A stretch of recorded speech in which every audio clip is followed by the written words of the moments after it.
White people are never, ever, ever going to give up white supremacy willingly. And that's because of the consequences that it would cause if they gave it up. And I'm not talking about mean words related to race. I'm not talking about hurt feelings. I'm talking about systemic white supremacy. White supremacy is all about control of resources. And these resources could be labor, they could be territory, they could be the resources on that territory, like oil or cobalt.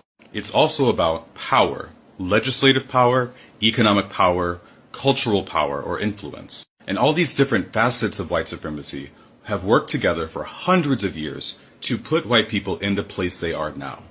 White people are 14 or 15% of the world population. They control 60% of the wealth. In the United States, white people are 60% of the population and control 84.5% of the wealth. Even if you cut out the top 1%, the median household income for white families is $205,000 a year.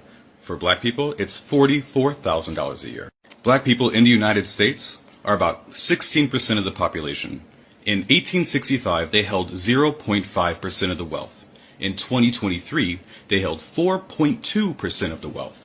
Africa is 17% of the world's population, but holds less than 2% of global wealth. And I'm bringing up Africa because white supremacy is a global system. And to end global white supremacy, it's necessary to remove the control that white people have over territory that they've taken through white supremacy. A lot of people will conflate race with class, but it's not the same thing at all. In fact, for the territories that are under European occupation, the problem is a race issue, not a class issue primarily. From the perspective of the invaded, when Europeans invaded territory, is it only the rich Europeans that are the problem?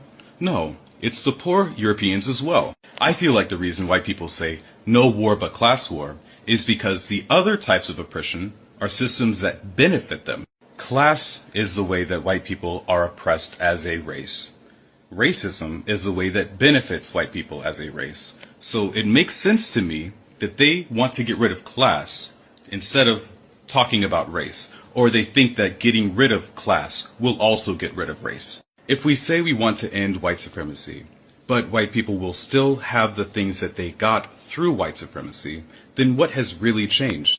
When you stop a thief that is stealing from you, do you let the thief keep what he stole? Of course not.